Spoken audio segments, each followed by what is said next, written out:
തളിപ്പറമ്പിൽ പാമ്പുകടിയേറ്റ് ചികിത്സയിലായിരുന്ന വയോധിക മരിച്ചു. പട്ടുവം മുതുക്കുടയിലെ കല്ലടത്ത് നഫീസയാണ് മരിച്ചത്. കഴിഞ്ഞ വെള്ളിയാഴ്ച മുതുക്കുടയിലെ വാടക ക്വാർട്ടേഴ്സിൽ വെച്ചാണ് പാമ്പുകടിയേറ്റത്. പരിയാരത്തെ കണ്ണൂർ ഗവൺമെന്റ് മെഡിക്കൽ കോളേജ് ആശുപത്രിയിൽ വെച്ചാണ് മരണപ്പെട്ടത്. വെള്ളിയാഴ്ച ഉച്ചക്കാണ് സംഭവം ഉണ്ടായത്. പക്ഷേ സംഭവം ഉണ്ടായ സമയത്ത് ആരും വീട്ടിലുണ്ടായിരുന്നില്ല. അപ്പോൾ മോളെ കുട്ടി പള്ളിയിൽ പോയിട്ട് വരുമ്പോഴത്തേക്ക് ഉമ്മ അവിടെ കിടക്കുന്നുണ്ടായിരുന്നു. അത് കഴിയുന്നില്ല, എനിക്കെന്തോ ആവുന്നെന്നുള്ളൊരു വർത്തമാനം പറഞ്ഞിട്ടുണ്ടായിരുന്നു. അപ്പോൾ അവിടെ തളിപ്പറമ്പിൽ ഹോസ്പിറ്റലിൽ കൊണ്ടുപോയി. അപ്പോൾ അവിടെ നിന്നാണ് പരിയാരത്തേക്ക് കൊണ്ടുപോകണമെന്ന് പരിയാരം കൊണ്ടുപോയി. പിന്നെ അവിടെ കൊണ്ടുപോയ സമയത്ത് തന്നെ അവരെ വെന്റിലേറ്ററിൽ ICUലാക്കിയിട്ടുണ്ടായിരുന്നു. ഞാൻ ഈ അടുത്ത വീടാണ്. അപ്പോൾ ഞാനിവിടെ സ്ഥലത്താണ്. ഞാൻ വണ്ടിയും കൊണ്ട് വന്ന് ഇവിടെ ഭക്ഷണം കഴിച്ച് പുറത്തിറങ്ങിയപ്പോൾ ഏകദേശം 2:30 ആയിട്ടുണ്ടാവും. ആ സമയത്ത് ഇവർ ആളെടുത്തിട്ട് പോകുന്നുണ്ട്. ഓട്ടോ അവിടെ വെച്ചിരുന്നു. അങ്ങനെ ഞാൻ അവിടെ വെച്ചെന്നിട്ട് അന്വേഷിക്കുന്നത്. അന്നേരം പറഞ്ഞത് പിന്നെ ക്ഷീണം കൊണ്ടാണെന്നാണ് പറഞ്ഞത്. പിന്നീട് അറിയുന്നത് പാമ്പ് കടിയേറ്റതാണെന്ന്. വിവരങ്ങളുമായി ഷാരിമ രാജൻ ചേരുന്നുണ്ട്. ഷാരിമ, പാമ്പ് കടിയേറ്റത് മറ്റൊരാൾ കൂടി മരണപ്പെട്ടിരിക്കുന്നു. എന്താണ് കൂടുതൽ വിവരങ്ങൾ? പ്രതിഭ പട്ടുവം മുതുകുടയിലെ കല്ലടത്ത് നഫീസയാണ് മരിച്ചത്. കഴിഞ്ഞ വെള്ളിയാഴ്ച മുതുകുടയിലെ വാടക ക്വാർട്ടേഴ്സിൽ വെച്ചാണ് പാമ്പ് കടിയേറ്റത്. വെള്ളിയാഴ്ച ഉച്ചയ്ക്ക് അല്പം വിശ്രമിക്കാൻ കിടന്നതായിരുന്നു. മരുമകൻ പള്ളിയിൽ പോയി തിരിച്ച് എത്തിയപ്പോഴാണ് ക്ഷീണം ഉള്ളതായി നഫീസ അറിയിക്കുന്നത്. തുടർന്ന് ഉടൻ തന്നെ തളിപ്പറമ്പ് സഹകരണ ആശുപത്രിയിലും പിന്നീട് പരിയാരത്തെ കണ്ണൂർ ഗവൺമെന്റ് മെഡിക്കൽ കോളേജ് ആശുപത്രിയിലും പ്രവേശിപ്പിച്ചിരുന്നു. വെന്റിലേറ്ററിലായിരുന്നു ഉണ്ടായിരുന്നത്. ഞായറാഴ്ച രാവിലെയോടെയായിരുന്നു മരണപ്പെട്ടത്.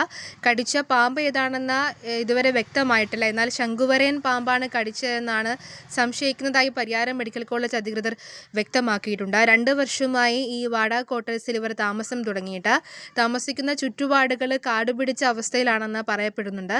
എന്നാൽ ഒരു പാമ്പ് കൂടുതലായി കാണുന്ന പാമ്പിൻ്റെ ശല്യമുള്ള ഒരു ഏരിയ അല്ലെങ്കിൽ കൂടി ഇവരുടെ വീടിൻ്റെ പരിസരം മുഴുവൻ കാട് നിറഞ്ഞതും അതുപോലെ മാലിന്യങ്ങളൊക്കെ നിറഞ്ഞതിനാൽ തന്നെ ആണ് ഇത്തരമൊരു പാമ്പിൻ്റെ ഒരു ഇതുണ്ടായതെന്നാണ് നാട്ടുകാരുടെ ഒരു അഭിപ്രായം എന്ന് പറയുന്നത്. നിലവിൽ ഖബറടക്കം കഴിഞ്ഞിട്ടുണ്ട്.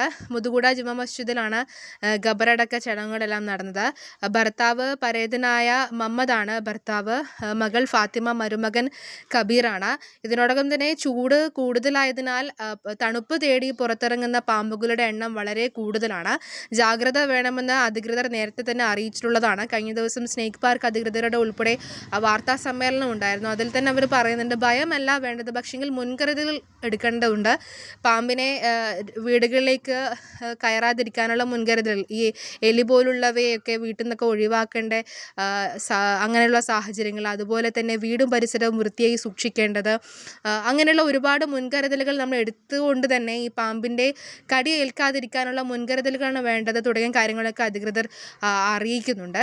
അതോടൊപ്പം തന്നെ നിലവിൽ ഈ ചൂട് കൂടുതൽ കാരണമാണ് ഈ ശീതരക്ത ജീവികളാണ് ഈ പാമ്പുകൾ എന്ന് പറയുന്നത്. അവർ ഈ ചൂട് കാലത്ത് അവർക്ക് സ്വന്തം ശരീര താപനില നിയന്ത്രിക്കാനുള്ള ഒരു കഴിവില്ലാത്തതിനാൽ തന്നെയാണ് ഇത്തരത്തിൽ തണുപ്പ് തേടി പുറത്തിറങ്ങുന്ന ഒരു സാഹചര്യമുള്ളത്. അതിനാൽ ഈ വിഷമുള്ള പാമ്പുകളുമുണ്ട്, വിഷമില്ലാത്ത പാമ്പുകളുമുണ്ട്. അതിനനുസരിച്ച് ഈ എല്ലാ ജില്ലയിൽ തന്നെ നിരവധി ആശുപത്രികളിൽ ആൻറ്റിവെനം ചികിത്സ നൽകുന്ന ആശുപത്രികളുണ്ട്. അവിടെ കൃത്യമായ ചികിത്സയിലൂടെ നിരവധി പേരുടെ ജീവൻ രക്ഷപ്പെടുത്തിയിട്ടുമുണ്ട്.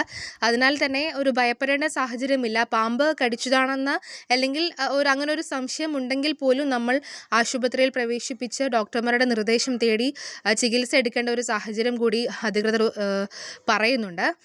എന്നിരുന്നാലും തന്നെ ഈ ബിഗ് 4 ഇനത്തിൽപ്പെടുന്ന 4 പാമ്പുകളെയാണ് ഭയക്കേണ്ടത് തുടങ്ങിയ കാര്യങ്ങളൊക്കെ, ജാഗ്രത വേണ്ടത് തുടങ്ങിയ കാര്യങ്ങളൊക്കെ അധികൃതർ അറിയിപ്പ് നൽകുന്നുണ്ട്. നിലവിൽ ഇതൊക്കെയാണ് നൽകാൻ കഴിയുന്ന വിവരങ്ങൾ. പ്രതിഭ.